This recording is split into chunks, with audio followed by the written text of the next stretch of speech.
ಮಹಾಗಣಾಧಿಪತಿಯೇ ನಮಃ. ಮಧುಸೂದನರೂಪೇ ಶ್ರೀ ವಿಷ್ಣು ಪ್ರೀತ್ಯರ್ಥಂ. ವೈಶಾಖ ಪುರಾಣ ಅಧ್ಯಾಯ 15. ಜಲದಾನದ ಮಹತ್ವ. ಸಮಂ ಸರ್ವೇಷು ಭೂತೇಷು ಜನ್ಮಾದಿರಹಿತಂ ಸದಾ ವಂದೇ ವಂದಾರು ವಂದ್ಯಂತಂ ಯೋಗಿನಾಂ ಹೃದಯೇ ಸ್ಥಿತಂ. ವೈಶಾಖ ಮಾಸ ಮಹಾತ್ಮೆಯನ್ನು ಶ್ರುತದೇವರು ಮುಂದುವರಿಸಿ ಪಾಂಚಾಲ ದೇಶಾಧಿಪತಿಯ ಕಥಾಪ್ರಸಂಗವನ್ನು ತಿಳಿಸಿದನು. ಹಿಂದೆ ಪಾಂಚಾಲ ದೇಶದಲ್ಲಿ ಭೂರಿಯಶ ಎಂಬ ರಾಜನಿಗೆ ಪುರುಯಶನೆಂಬ ಮಗನಿದ್ದನು. ತಂದೆ ಮಕ್ಕಳು ಧನುರ್ವಿದ್ಯಾ ವಿಶಾರದರು, ಪರಮಧಾರ್ಮಿಕರು, ಉದಾರಿಗಳೂ ಆಗಿದ್ದರು. ಭೂರಿಯಶನು ಪೂರ್ವಜನ್ಮದಲ್ಲಿ ವೈಶಾಖ ಮಾಸ ಬಂದಾಗ ಜಲದಾನ ಮಾಡದೇ ಇದ್ದುದರಿಂದ ಅವನ ಸೈನ್ಯ ಸಂಪತ್ತು ನಷ್ಟವಾಯಿತು. ರಾಜ್ಯವು ತೊಂದರೆಗೆ ಸಿಕ್ಕಿ ದುರ್ಭಿಕ್ಷ ಒದಗಿತು. ಶತ್ರುರಾಜರು ಅವನ ಮೇಲೆ ಮುತ್ತಿಗೆ ಹಾಕಿದರು. ಯುದ್ಧದಲ್ಲಿ ಸೋತ ರಾಜನು ತನ್ನ ರಾಣಿಯೊಡನೆ 53 ವರ್ಷಗಳ ಕಾಲ ಅರಣ್ಯದಲ್ಲಿ ಅಲೆದಾಡಬೇಕಾಯಿತು.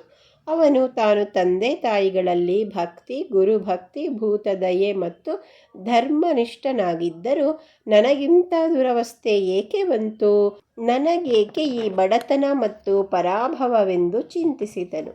ಆಗ ಅಲ್ಲಿಗೆ ಅಕಸ್ಮಾತಾಗಿ ಯಾಜ ಮತ್ತು ಉಪಯಾಜಕ ಎಂಬ 2 ಮುನಿಗಳು ಆಗಮಿಸಿದರು. ಪಾಂಚಾಲ ರಾಜನು ಅವರಿಗೆ ಭಕ್ತಿಪೂರ್ವಕವಾಗಿ ನಮಸ್ಕರಿಸಿದನು.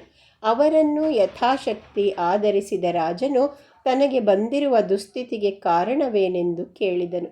ರಾಜನು ತಾನು ಪಿತೃಕಾರ್ಯಗಳಲ್ಲಿ ಆಸಕ್ತನು, ಗುರುಭಕ್ತನೂ ಆಗಿದ್ದರೂ ಇಂತಹ ದುರವಸ್ಥೆ ಏಕೆ ಬಂತು, ತಾನು ಬಂಧು ಬಾಂಧವರಿಂದೇಕೆ ದೂರವಾದೆ, ರಾಜ್ಯದಲ್ಲಿ ದುರ್ಭಿಕ್ಷೆ ಬರಲು ಕಾರಣವೇನು ಎಂದು ಕೇಳಿದನು. ರಾಜನ ಪ್ರಶ್ನೆಗೆ ಕ್ಷಣಕಾಲ ಯೋಚಿಸಿದ ಆ ಮುನಿಗಳು ಹೀಗೆ ಹೇಳಿದರು.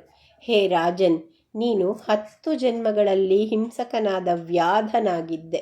ಎಂದೂ ನೀನು ಹರಿಸ್ಮರಣೆ ಮಾಡಿರಲಿಲ್ಲ. 10ನೆಯ ಜನ್ಮ ಬಂದಾಗ ದಾರಿಹೋಕರನ್ನು ಹಿಂಸಿಸುತ್ತಾ ಪ್ರಾಣಿ ಹಿಂಸಕನಾಗಿ ಮಕ್ಕಳನ್ನೂ ಬಿಡದೆ ಅನೇಕರನ್ನು ಕೊಂದೆ. ನಿನಗೆ ಮಕ್ಕಳಿರಲಿಲ್ಲ. ನಂಬಿಕೆ ದ್ರೋಹ ಮಾಡಿದ್ದರಿಂದ ಬಂಧು ಬಾಂಧವರು ಇಲ್ಲವಾದರು. ದಾರಿಹೋಕರನ್ನು ಹಿಂಸೆ ಮಾಡಿದ್ದರಿಂದ ಸ್ನೇಹಿತರಿರಲಿಲ್ಲ. ಸಜ್ಜನರನ್ನು ಅವಮಾನಿಸಿದ ಕಾರಣ ಪರಾಜಯವಾಯಿತು. ದಾನ ಮಾಡಲಿಲ್ಲವಾದ್ದರಿಂದ ದಾರಿದ್ರ್ಯ ಒದಗಿತು. ಇಂತಹ ಕ್ರೂರ ಕರ್ಮದ ಫಲವಾಗಿ ಈಗ ರಾಜ್ಯಹೀನನಾಗಿ ಕಷ್ಟಪಡುತ್ತಿರುವೆ ಎಂದರು. 10ನೆಯ ಜನ್ಮದಲ್ಲಿ ಸಹ್ಯಾದ್ರಿಯ ಕಾಡಿನಲ್ಲಿ ನೀನು ದುಷ್ಕರ್ಮ ನಿರತನಾಗಿದ್ದಾಗ ಒಂದು ದಿನ ಕರ್ಷಣ ಎಂಬ ಮುನಿಗಳು ಅಲ್ಲಿಗೆ ಬಂದರು. ಅವರೊಂದಿಗೆ 2 ಧನಿಕ ವರ್ತಕರಿದ್ದರು. ನೀನು ಅವರನ್ನು ಹೊಡೆದು ಹಣವನ್ನು ಅಪಹರಿಸಿದೆ. ಒಬ್ಬನನ್ನು ಕೊಂದಾಗ ಇನ್ನೊಬ್ಬ ವರ್ತಕನು ತನ್ನ ಧನವನ್ನೆಲ್ಲ ಕಾಡಿನ ಮಧ್ಯೆ ಅವಿತಿಟ್ಟನು. ಕರ್ಷಣ ಮುನಿಯು ಬಿಸಿಲಿನಲ್ಲಿಯೇ ಓಡಿದನು. ಅವರನ್ನು ಹಿಂಬಾಲಿಸಿದ ನೀನು ಹಣದ ಬಗ್ಗೆ ಪ್ರಶ್ನಿಸಿದಾಗ ಬಾಯೊಣಗಿದ ಮುನಿಯು ಉತ್ತರಿಸಲಿಲ್ಲ. ನೀನು ಸ್ವಾರ್ಥದಿಂದ ಹತ್ತಿರದ ಜಲಾಶಯದ ನೀರನ್ನು ಅವನಿಗೆ ಸಿಂಪಡಿಸಿ ಗಾಳಿ ಬೀಸಿದೆ. ವರ್ತಕರ ಬಗ್ಗೆ ತಿಳಿಸೆಂದು ಕೇಳಿದೆ. ಆಗ ಕರ್ಷಣನು ತನ್ನ ಪ್ರಾಣದಾಸೆಯಿಂದ ವರ್ತಕನು ಬಚ್ಚಿಟ್ಟಿದ್ದ ಹಣದ ಬಗ್ಗೆ ಹೇಳಿದನು. ಆಗ ನೀನು ಅವನನ್ನು ಕೊಲ್ಲದೆ ಬಿಟ್ಟು ಹತ್ತಿರದ ಜಲಾಶಯದ ನೀರನ್ನು ಕುಡಿದು ಹೋಗುವಂತೆ ಹೇಳಿದೆ. ವೈಶಾಖ ಮಾಸದ ಸುಡು ಬಿಸಿಲಿನಲ್ಲಿ ಆ ಮುನಿಯನ್ನು ಉಪಚರಿಸಿ ನೀನು ಮತ್ತೆ ಅರಣ್ಯವನ್ನು ಪ್ರವೇಶಿಸಿದೆ. ಸ್ವಾರ್ಥಕ್ಕಾಗಿ ಕೆಲಸ ಮಾಡಿದ್ದರೂ ಈ ಪುಣ್ಯದಿಂದ ನಿನಗೆ ರಾಜಜನ್ಮ ಬಂತು.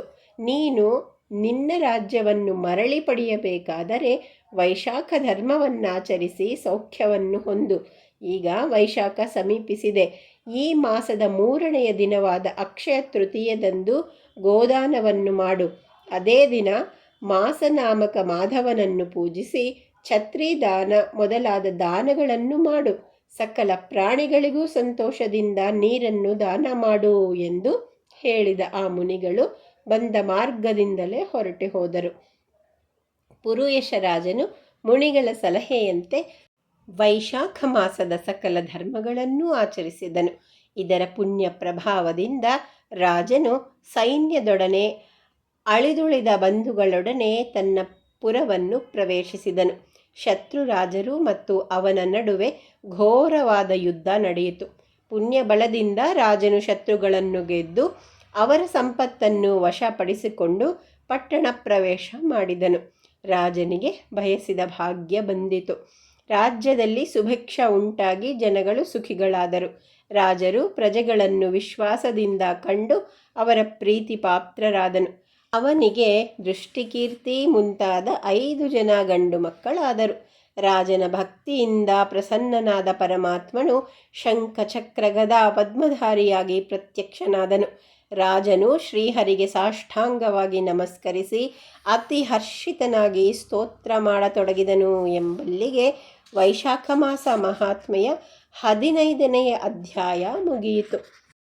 ನಾಳೆ ವೈಶಾಖ ಪುರಾಣದ ಅಧ್ಯಾಯ 16 ಅಕ್ಷಯ ತದಿಗೆ ಮಹಾತ್ಮೆ ಬಗ್ಗೆ ತಿಳಿದುಕೊಳ್ಳೋಣ. ಜಯತು ಜಯತು ದೇವೋ ಜಾನಕಿ ವಲ್ಲಭಶ್ಚ ಜಯತು ಜಯತು ಕೃಷ್ಣೋ ವೃಷ್ಣಿವಂಶ ಪ್ರದೀಪ.